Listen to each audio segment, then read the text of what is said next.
Vamos a seguir nuestra serie hoy en el libro de Marcos. Hoy estamos estudiando los versículos 21 hasta el 39. 21 al 39. Entonces tenemos varios versículos por lo cual vamos a estar cuales vamos a estar estudiando juntos y viendo juntos, leyendo.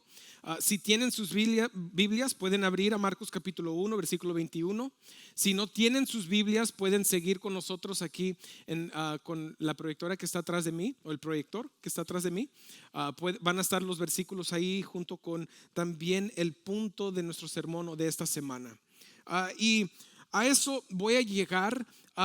El punto del sermón hoy es esto: que gracias a la autoridad de Jesucristo puedo ser sanado del pecado y servirle con propósito. ¿Okay?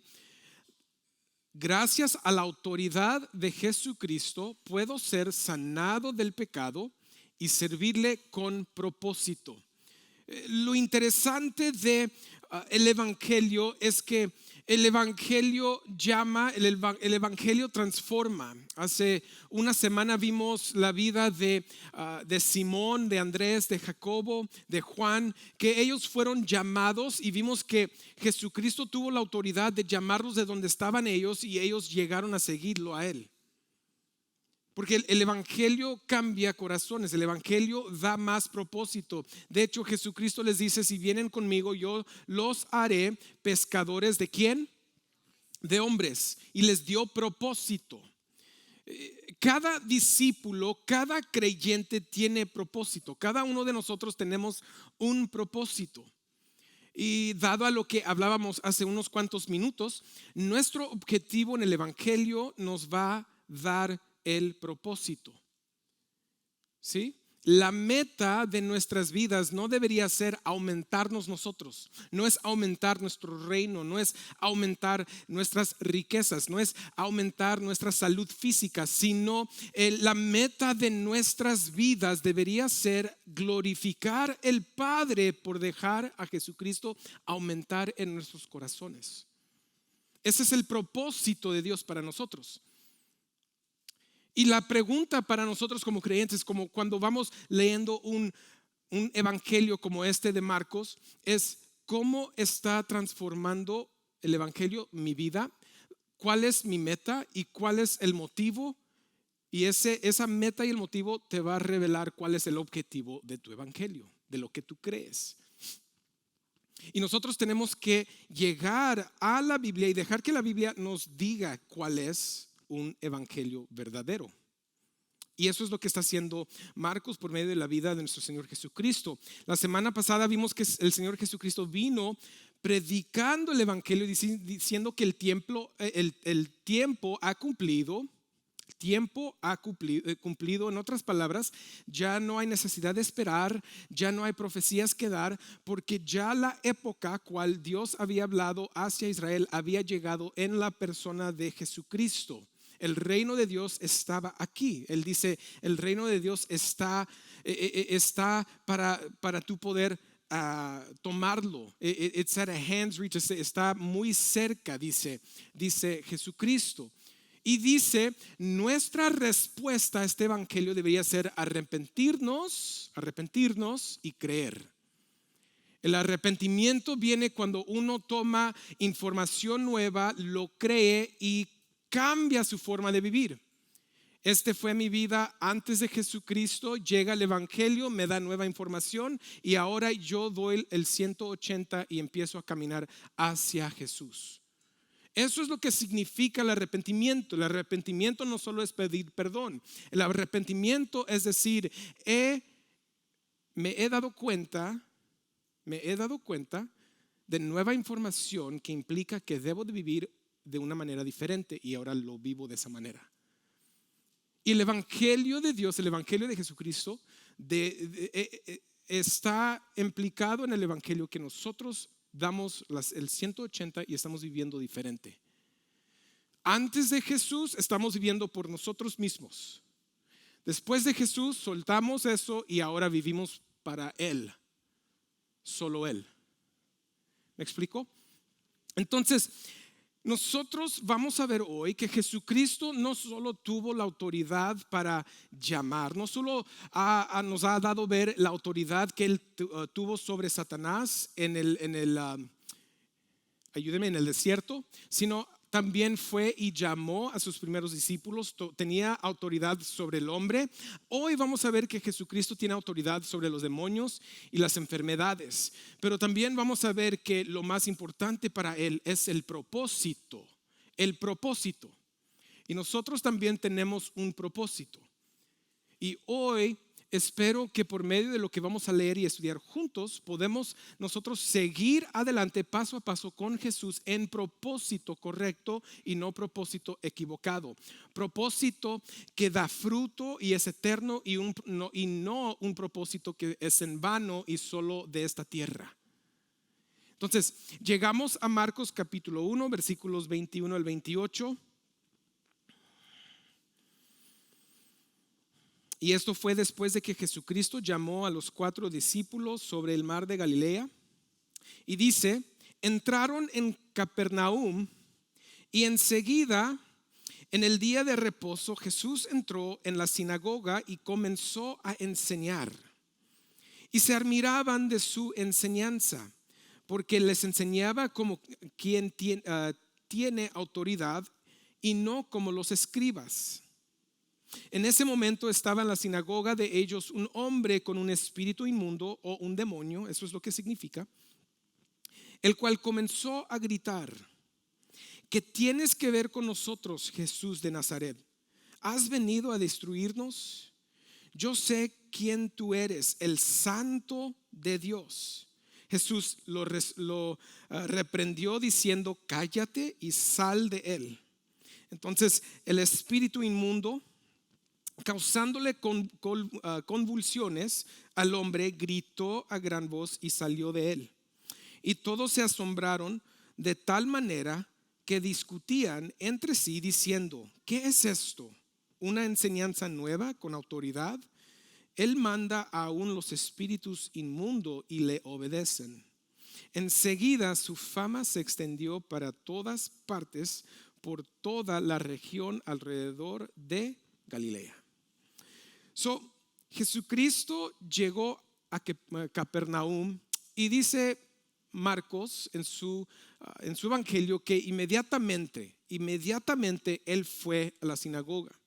La palabra inmediatamente es algo importante para Marcos. De nuevo, regresando al propósito, Marcos quiere llegar a lo más importante más rápido que los demás. En este punto, en el evangelio de Juan o de Mateo o Lucas, en el primer capítulo todavía nos estaban dando información sobre la genealogía, el crecimiento de nuestro Señor Jesucristo, el llamado, o sea, todo fue dándose revelado en esos evangelios detalle por detalle. Pero Marcos fue diferente. Marcos nos lleva inmediatamente a los 30 años de Jesucristo, y él, utilizando la palabra inmediatamente, sigue comunicando la importancia, la urgencia de lo que Jesucristo vino a hacer. Él entra en Capernaum y la primera cosa que él hace es ir a una sinagoga. La sinagoga, si uno sabe, era un edificio que se había establecido en el tiempo del intertestamento. ¿Lo dije correcto? Intertestamento. Hablando de los 400 o más años de silencio entre el Antiguo Testamento y cuando apareció Jesucristo. Durante esos varios cientos de años, los romanos y los griegos tenían control en la área de Israel, y ellos, para poder mantenerse centrados en su enseñanza, los judíos dijeron: tenemos que construir una sinagoga en cada ciudad donde haya 10 o más hombres judíos de 13 años en adelante, para que esos hombres puedan ir y recordar y exponer el Antiguo Testamento, la ley de Moisés y la ley de los hombres que ellos ya habían agregado más, para poder recordarnos de que somos judíos y tenemos un Dios. Aunque ellos se dejaban llevar por la cultura de los griegos, ellos querían una vez a la semana llegar a un lugar y dejar que los hombres puedan aprender y enseñar del Antiguo Testamento. Entonces, la sinagoga fue un lugar, fue una práctica que los hombres, los judíos, hicieron. No es algo que nosotros vemos que se tiene que hacer bíblicamente, pero ellos decidieron hacerlo para poder proteger su cultura y su pensar. Y dice que él llegó y él empezó a enseñar, pero al enseñar Jesucristo, algo se vio en él que no se miraba en los escribas. Y Marcos interesantemente hace una comparación de los escribas y Jesucristo. Jesucristo dice que él llegó y enseñaba algo nuevo. No solo era algo nuevo, sino que enseñaba con autoridad. Los escribas estaban enseñando la misma ley que ellos habían recibido por muchos años y habían escuchado de otros maestros, de otros hombres. Entonces se decía que ellos no predicaban, no enseñaban con autoridad. Se dice que los escribas derivan, o sea, no sé, derive, la autoridad de ellos llega por la tradición del hombre, pero la autoridad de Jesucristo nos llega y él tenía esa autoridad por causa del Padre Celestial. Es algo muy diferente. Jesucristo llega y está enseñando, y no solo está enseñando, y sabemos cuál fue el mensaje de él. El mensaje de él es el evangelio. Ya nos dijo Marcos eso. Él llega a la sinagoga, empieza a enseñar en un lugar religiosa. Y quiero que mantengan eso en mente, iglesia. Mantengan eso en mente. Porque este supuestamente fue un lugar religioso para estudiar la palabra de Dios. Pero en esta sinagoga, obvio que no se enseñaba correctamente, porque se dice que tenía una autoridad diferente y una enseñanza nueva que los escribas. Y no solo eso, mientras enseñaba, que se aparece un demonio. Y el demonio empieza a gritar, y el demonio reconoce quién es Jesucristo, pero Jesucristo no le da el momento ni el tiempo, sino lo reprende: cállate y sal de él. Y al salir, dicen los judíos que estaban en esa sinagoga en Capernaum, dicen: ¡oh! Hasta los demonios le hacen caso. Están viendo que hay una autoridad en Jesucristo que también es sobrenatural. De hecho, la palabra autoridad que utiliza Marcos en el griego es exousia, que normalmente habla de un poder sobrenatural, autoridad sobrenatural. Es de la palabra de donde sacamos o se utiliza el exorcismo, exausia. Pero Jesucristo sí tenía autoridad. Y se ve en cómo el demonio responde. Pero ¿qué causa el demonio responder de esa manera? ¿Fue un tiempo de alabanza? No. ¿Fue música? No. ¿Fue todos cantando? No. ¿Fue alguien orando por él? No. ¿Fue un momento de locura, un servicio de locura? No. Fue la verdad del evangelio, iglesia. Porque cuando llega el evangelio, llega verdad. Y si Satanás y sus demonios están llegando para traer mentiras, lo último que ellos quieren es verdad para callar las mentiras que están dando. Y créanme que Satanás y sus demonios están tratando de traer aún hoy confusión dentro de la religión o de la iglesia para poder callar la boca del evangelio. Créanme, ese es el punto de ellos. Pero como vimos hoy, nosotros servimos un Dios, tenemos un Salvador en nuestro Mesías, nuestro Señor Jesucristo, el Hijo de Dios, que tiene la autoridad aún sobre ellos. Y aquí en nuestra congregación y en nuestras iglesias sabemos que Jesucristo está callando la voz del enemigo para poder aumentar la voz del evangelio. Una cosa muy interesante, yo me acuerdo muchas veces llegamos a diferentes servicios en iglesias, y ahora digo que eran momentos de locura, y mucha gente supuestamente se esperaba a poder callar el Espíritu Santo, y en cuanto caía el Espíritu Santo, empezaba con convulsiones unos, otros riéndose, otros hablando en otras lenguas, y había una locura en el servicio.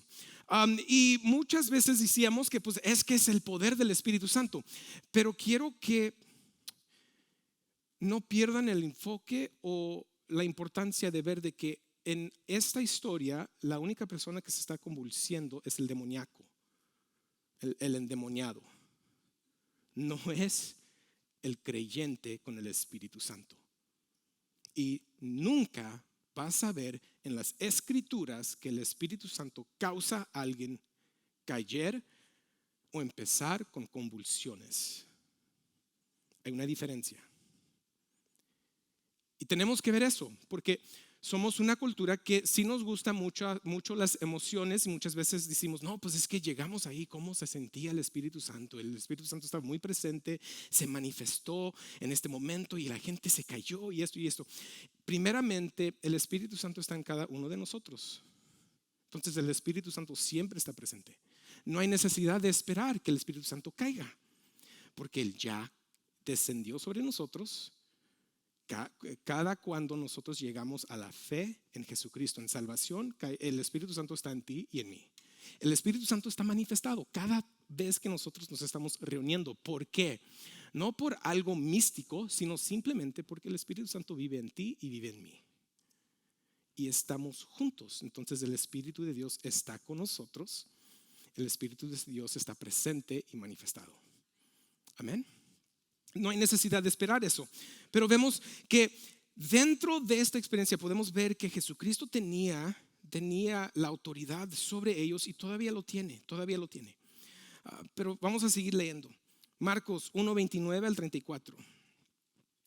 Dice, inmediatamente después de haber salido de la sinagoga, regresando a esa palabra inmediatamente, Marcos, quiere llegar al punto. Después de salir de la sinagoga o que salieron, fueron a casa de Simón y Andrés y Jacobo y Juan, o con Jacobo y Juan. Entonces llegaron a la casa de Simón Pedro. ¿Okay? La suegra de Simón estaba en cama con fiebre y enseguida hablaron a Jesús de ella. Él se le acercó y tomándola de la mano, la levantó y la fiebre la dejó y ella les servía. A la caída de la tarde, después de la puesta del sol, trajeron a Jesús todos los que estaban enfermos y los endemoniados. Toda la ciudad se había amontonado a la puerta y sanó a muchos que estaban enfermos y diversas enfermedades y expulsó muchos demonios y no dejaba hablar a los demonios porque ellos sabían quién era Él. Jesucristo no iba a dejar que su testimonio llegara por un testimonio, por un demonio. ¿Okay? Él no iba a dejar eso. El testimonio de Jesús tenía que llegar y nos vamos a dar cuenta en el capítulo 8 de Pedro o de Marcos que cuando Pedro da su confesión, Jesucristo nos da la clave. Esa revelación te llegó por medio del Padre, no por un demonio quien dijo quién soy yo. Ellos sabían. Y aún así regresamos a Capernaum, regresando a la sinagoga antes de seguir con esta historia. Mucha gente estuvieron allí y vieron la autoridad de Jesucristo. Hasta dice que estaban asombrados con lo que Jesús hizo. Pero iglesia, asombrado no es lo mismo que creer. Son dos cosas muy diferentes. Uno puede estar asombrado, pero aún salir sin una creencia y una fe en Jesús y estar plenamente confiados que Él es el Mesías y el Hijo de Dios quien vino a salvar. Son dos cosas diferentes.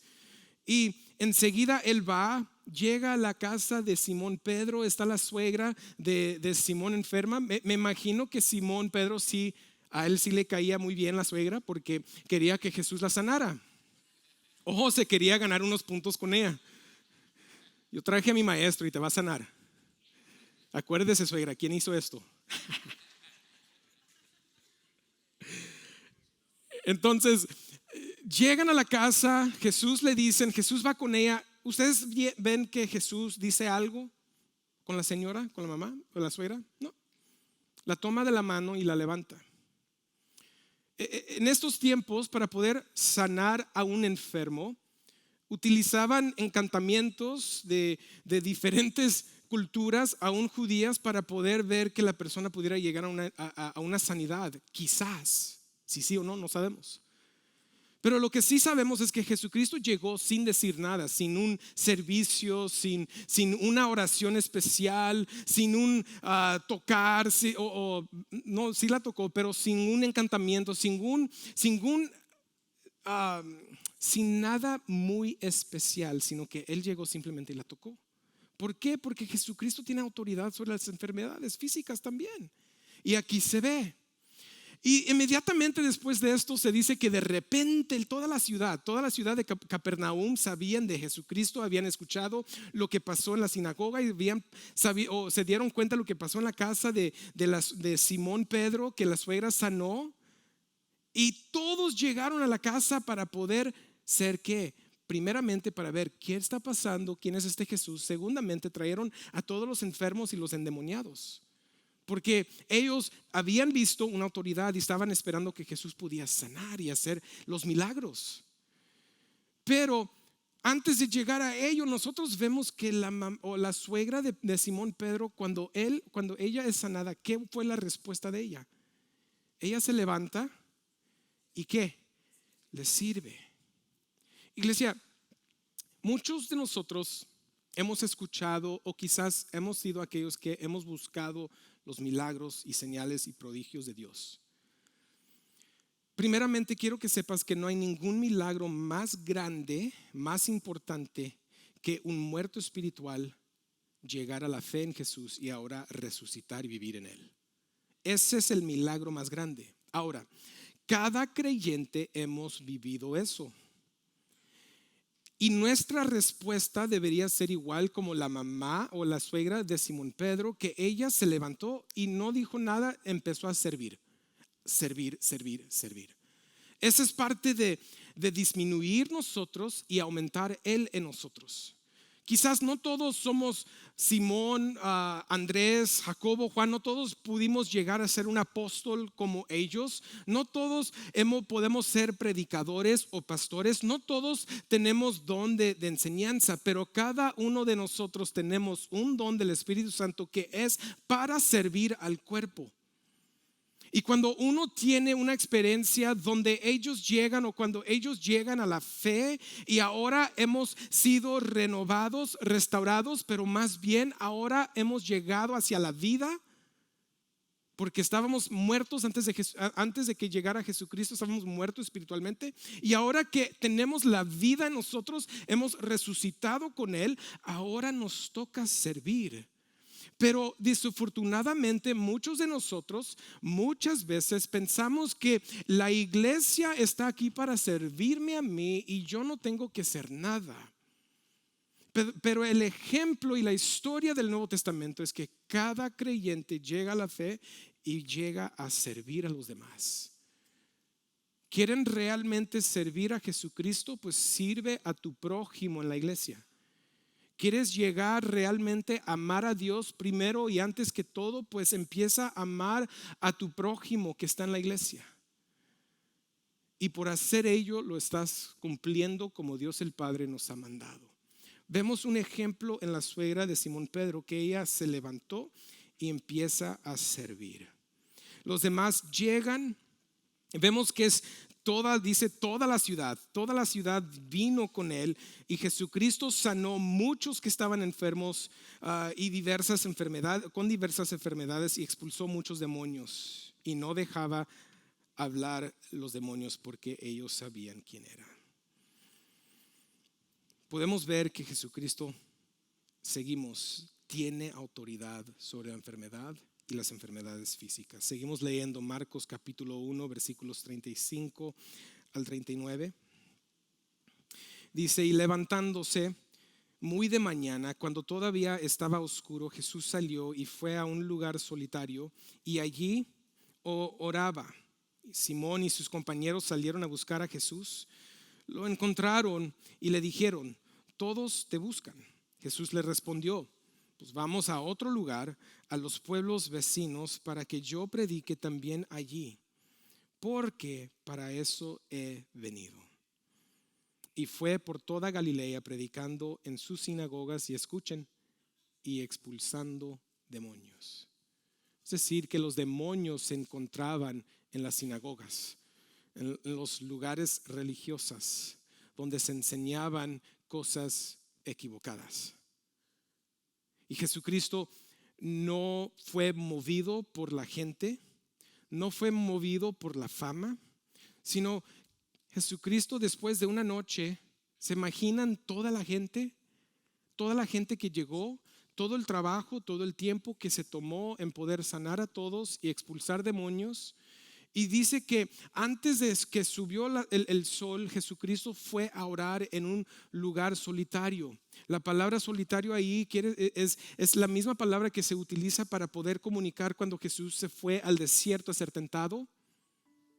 Cuando se fue al desierto a ser tentado. Es decir, que Él fue a buscar de Dios el Padre. Iglesia, tenemos que seguir nosotros siempre dependiendo de nuestro Dios en nuestra vida. Si Jesucristo, siendo Dios, después de un momento de mucho éxito, de un momento donde todos lo estaban admirando por las cosas incorrectas, ahorita vamos a ver, Él no cedió por ellos. Él no siguió dándole a toda la gente lo que ellos querían, sino Él sabía a qué Él había llegado. Y para mantenerse en propósito, ¿qué hace Jesucristo? Él se retira y va y ora. Porque Él está dependiendo del Padre y del Espíritu Santo, igual como nosotros dependíamos de Él. Y cuando llegan los discípulos, Simón Pedro no es la última vez que él se equivoca. Él dice, te buscan todos. En otras palabras, ve, regresa. ¿Viste todo el éxito que tuviste? Esta gente están listas para seguirte a ti como Mesías, o están listos para conocer más de ti como un sanador y alguien que hace milagros. Pero Jesús sabía que su propósito no iba a llegar a establecer un reino físico. Si Jesús quizás regresa en ese momento, la gente lo empiezan a seguir, lo rodean con armas, porque ellos están pensando que Jesús viene a salvar políticamente, pero no fue para eso. De hecho, Jesucristo les dice algo, les dice, ¿sabes qué? Vamos a seguir a las otras ciudades. Aunque ya sé que todo Capernaum me está buscando, todo Capernaum están queriendo conocer más de mí, todo Capernaum quieren más milagros y más señales y más prodigios. Era la persona más famosa en ese momento en esa ciudad. Pero Él lo deja, y lo puede dejar porque se recuerda y se mantiene en propósito. A Jesucristo no le importaba llegar a ser un sanador físicamente o hacer milagros. Lo que Él tenía como propósito, y nos dice, yo he llegado a predicar el evangelio. Uno dice, pero ¿por qué? Siendo Dios, teniendo todo el poder, ¿por qué? Quizás Pablo en Romanos capítulo 1 versículo 16 lo dice mejor. Dice, porque el poder de Dios, no me avergüenzo del evangelio, porque es el poder de Dios hacia la salvación. Iglesia, les he dicho, y lo quiero repetir y repetir hasta que nos cansemos de él o de ello, que un milagro no salva. Un milagro no salva. El ser sano no te salva físicamente, pero lo que sí sabemos que salva es el evangelio de Dios, que es la historia de nuestro Señor Jesucristo, que Él vino para pagar el precio de tu pecado y mi pecado,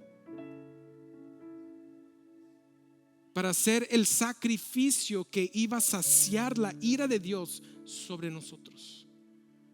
Y Él lo hizo. Teniendo toda la autoridad, Jesucristo, Él se sometió y se somete a la voluntad del Padre, hasta que cuando está enfrente del gobernador de esa área, he dicho su nombre equivocadamente anteriormente, pero vamos a ver si lo digo bien, con Pilato. ¿Correcto? Se enfrenta con Pilato y no, enfóquense en esto. Él llega con Pilato y se sometió a la autoridad de Pilato. Él no llamó a sus ángeles.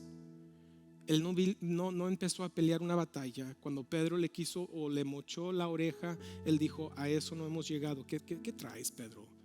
Y le sana el oído al romano. Pero él se sometió a la autoridad, teniendo toda la autoridad. Él, en toda la creación, se somete a la autoridad de un hombre, Pilato. ¿Para qué?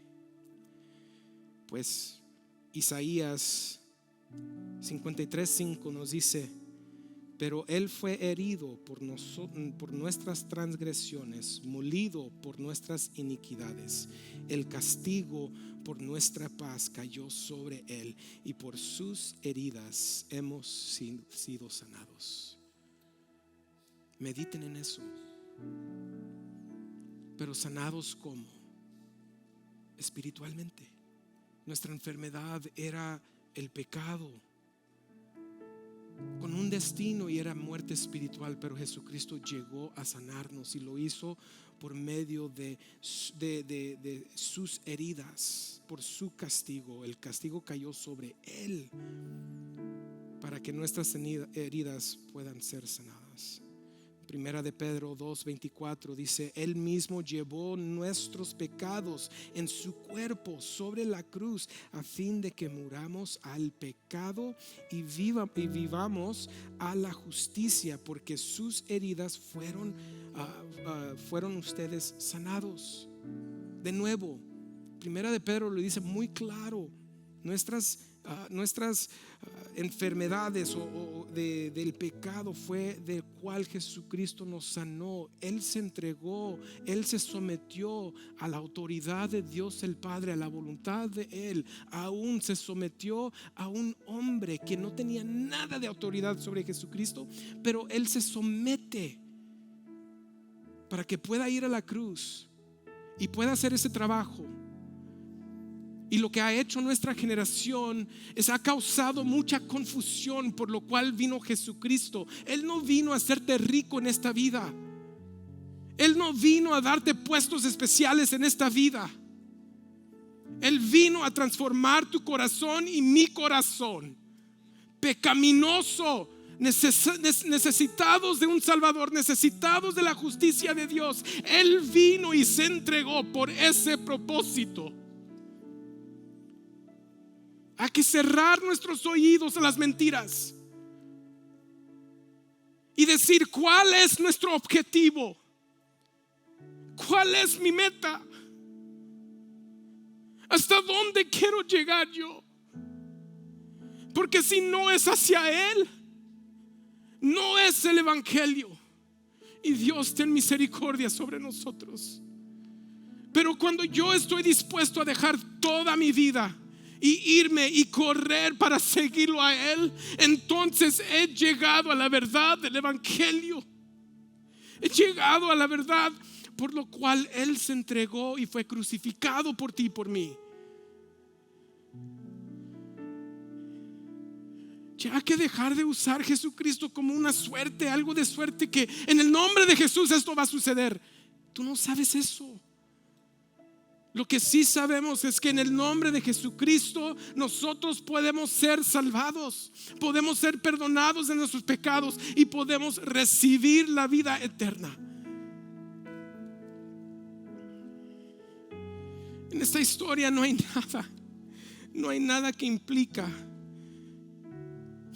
que señales y milagros salvó a ninguna persona. Lo único que sabemos es que el evangelio cambió la vida de los seguidores de Jesús, cambió la vida de la suegra, y ella empezó a servir. El servicio es un señal de humillación en nosotros. ¿Has podido vivir eso en tu vida? ¿O sigues pensando que tú eres Dios?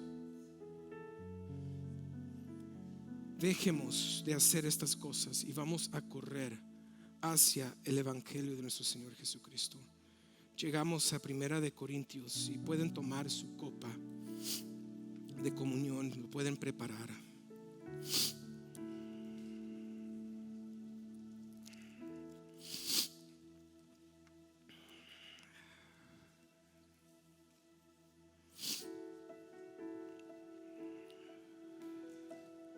En el capítulo 11, perdón. Dice el versículo 20, hablando de la cena del Señor y la comunión.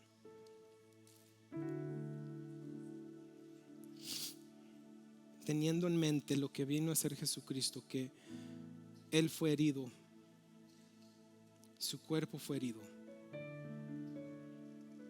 Él fue crucificado, sobre Él cayó la ira de Dios, para que nosotros pudiéramos tener una vida eterna y ser sanados espiritualmente.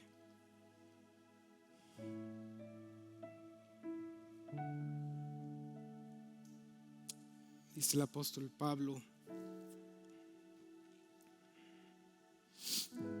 por tanto, o porque yo recibí del Señor lo mismo que les he enseñado, que el Señor Jesús, la noche que fue entregado, tomó pan y después de dar gracias lo partió y dijo: este es mi cuerpo que es para ustedes, hagan esto en memoria de mí. Tomen el pan.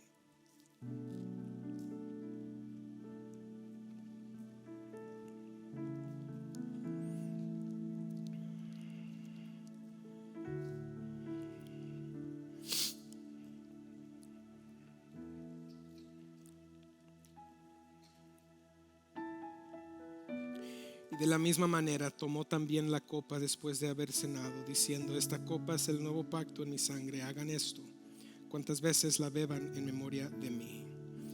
Beben la copa.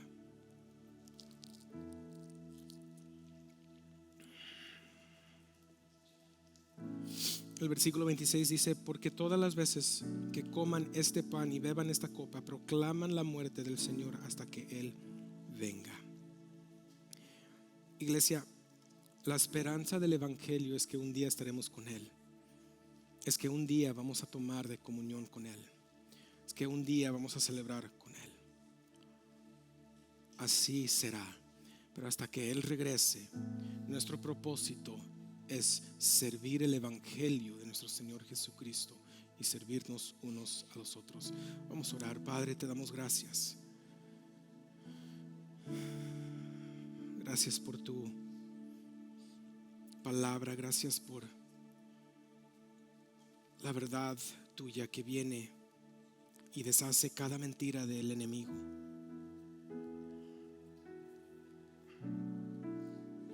Gracias por la misericordia que has tenido sobre nosotros.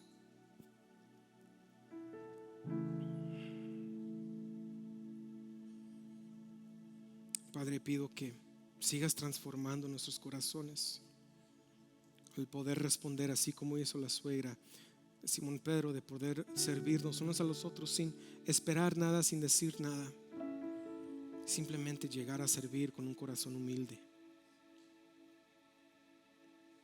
Y Padre, pido por aquellos que no han llegado a la verdad, pido que puedas abrir sus ojos, causar la fe en ellos necesarias para recibir la vida eterna por medio de Jesucristo. Todo lo pedimos en su nombre.